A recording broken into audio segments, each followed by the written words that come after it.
एक ऐसा जबरदस्त एक्टर जिसने अपनी आंखों से ही लोगों के दिलों में खौफ पैदा कर दिया। एक ऐसा शानदार कॉमेडियन जिसकी हर हरकत पर लोग पेट पकड़कर हंसा करते थे। एक ऐसी बेहतरीन शख्सियत का मालिक जिसने समाज से मिले प्यार को कुछ बेहद खूबसूरत काम करके लौटाया। सदाशिव अमरापुरकर का जन्म 11 मई 1950 को हुआ था। माता पिता ने इनका नाम रखा था गणेश कुमार। गणेश कुमार से ये सदाशिव अमरापुर कैसे बने, ये कहानी भी आपको आगे पता चलेगी। सदाशिव का जन्म महाराष्ट्र के अहमदनगर शहर के बिल्कुल पास मौजूद अमरापुर गांव में हुआ था। इनके घर के लोग व इनके दोस्त इन्हें तात्या कहा करते थे। क्रिकेट के शौकीन थे सदाशिव अमरापुरकर। स्कूल के दिनों में सदाशिव को क्रिकेट खेलने का बहुत शौक था। क्रिकेट से इन्हें इतना लगाव था कि ये क्रिकेटर बनने के ख्वाब भी देखते थे। हालांकि स्कूल में होने वाले नाटकों में भी ये कभी कभार भाग ले लिया करते थे, पर उस वक्त किसे अंदाजा था कि भविष्य में इन्हें एक्टिंग ही करनी है। स्कूल के बाद जब इन्होंने अहमदनगर कॉलेज में दाखिला लिया तो वहाँ के स्पोर्ट्स टीचर इस बात से खुश थे कि उनके कॉलेज में एक ऐसे लड़के ने दाखिला लिया है जो बढ़िया बैटिंग करता है और धार धार लेग स्पिन गेंदबाजी भी करता है। चूँकि अहमदनगर कॉलेज में ही हर साल एक नाटक कंपटीशन का आयोजन भी किया जाता था, तो सदाशिव ने उसमें भी हिस्सा लिया। कॉलेज में होने वाले उस नाटक कंपटीशन में स्टूडेंट्स को ही नाटक लिखना और डायरेक्ट करना होता था। साथ ही एक्टिंग भी स्टूडेंट्स खुद ही किया करते थे।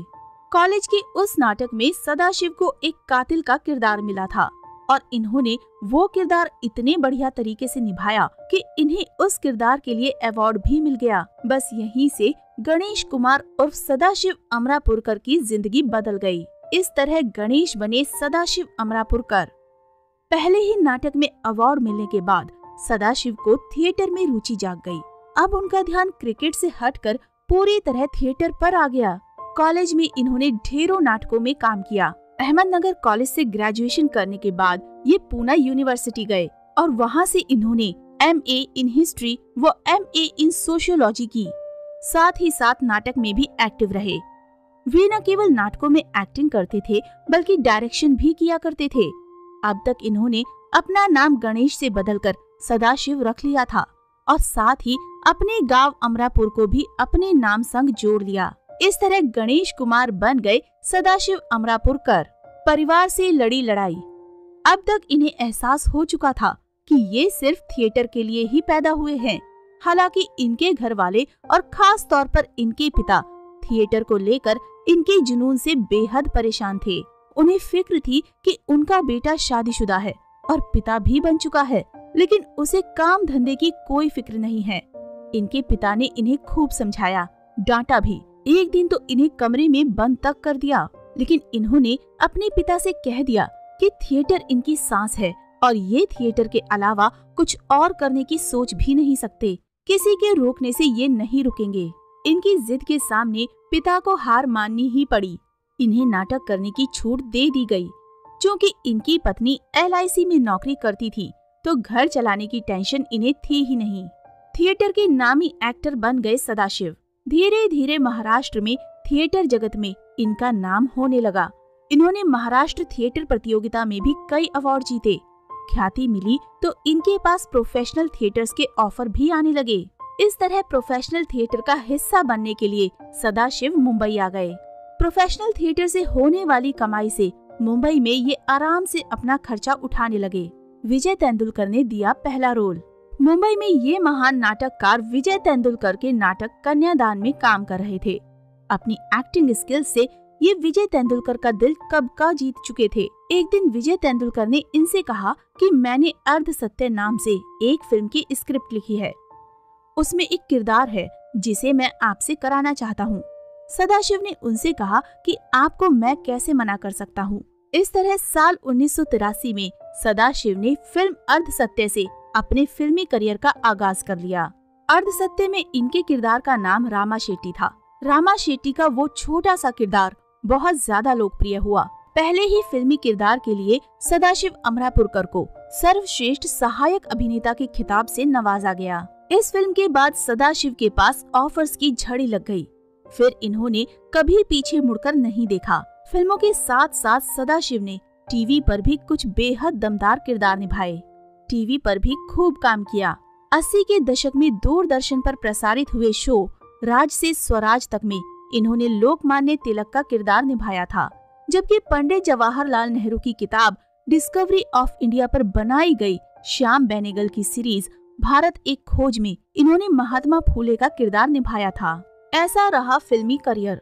बात अगर फिल्मों की करें तो सदाशिव ने 300 से भी ज्यादा छोटी व बड़ी हिंदी, मराठी व अन्य भारतीय भाषाओं की फिल्मों में काम किया था। इनके निभाए कई किरदार बेहद चर्चित हुए, मगर साल 1991 में रिलीज हुई महेश भट्ट की सड़क में इनका निभाया महारानी का किरदार कभी भी नहीं भुलाया जा सकेगा। सदाशिव ने महारानी का ये किरदार इतने सशक्त अंदाज में निभाया था कि फिल्म फेयर ने भी इस फिल्म के बाद अपनी अवार्ड कैटेगरी में best actor in a villain role को भी शुमार किया, और ये पहला अवार्ड भी सदाशिव को महारानी फिल्म के लिए दिया गया, जहां ढेरों फिल्मों में इन्होंने बेहद खतरनाक और डरावने विलेन के रोल निभाए, तो कई फिल्मों में इन्होंने अपनी जबरदस्त कॉमिक टाइमिंग से अपने चाहने वालों को खूब हंसाया भी।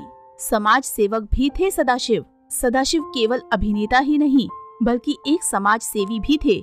दिग्गज एक्टर डॉक्टर श्रीराम लागू संग मिलकर इन्होंने समाज सेवा के कई शानदार काम किए थे।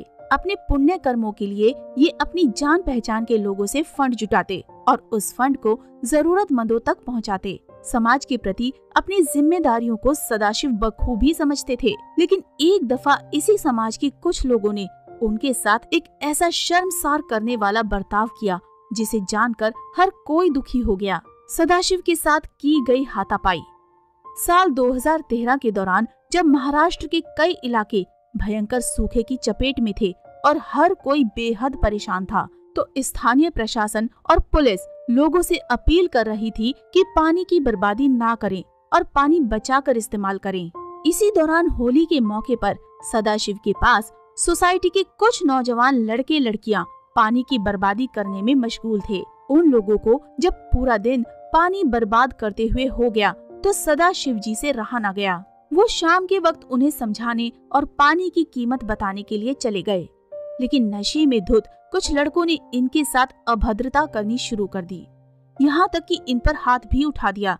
हालांकि बाद में पुलिस ने आकर बीच बचाव करा दिया था। आखिरी फिल्म। करियर के आखिरी दिनों में सदाशिव की तबीयत खराब रहने लगी थी, इसलिए धीरे धीरे इन्होंने खुद को फिल्मों से दूर कर लिया। पर चूंकि थिएटर से इन्हें बेइंतहा मोहब्बत थी, तो इन्होंने थिएटर करना नहीं छोड़ा। अपने फिल्मी करियर के पीक पर रहने के दौरान भी ये बराबर थिएटर करते रहते थे। सदाशिव अमरापुरकर की आखिरी फिल्म थी 2013 में आई बॉम्बे टॉकीज। इस फिल्म में ये एक कैमियो में नजर आए थे। निजी जिंदगी। बात अगर इनके पारिवारिक जीवन की करें तो इनकी पत्नी का नाम सुनंदा कर्माकर है। सुनंदा कर्माकर इनकी बचपन की दोस्त भी थी। साल 1973 में इन दोनों का विवाह हुआ था। इन दोनों की एक बेटी है जिसका नाम है रीमा अमरापुरकर। रीमा डायरेक्शन की फील्ड में एक्टिव हैं। 3 नवंबर 2014 को फेफड़ों के कैंसर के चलते कोकिलाबेन धीरू भाई अंबानी हॉस्पिटल में सदाशिव अमरापुरकर की मौत हो गई थी, और जैसा कि सदाशिव चाहते थे उनका अंतिम संस्कार उनकी जन्मभूमि अहमदनगर में किया गया। आखिरी समय में बॉलीवुड ने सदाशिव को भुला दिया।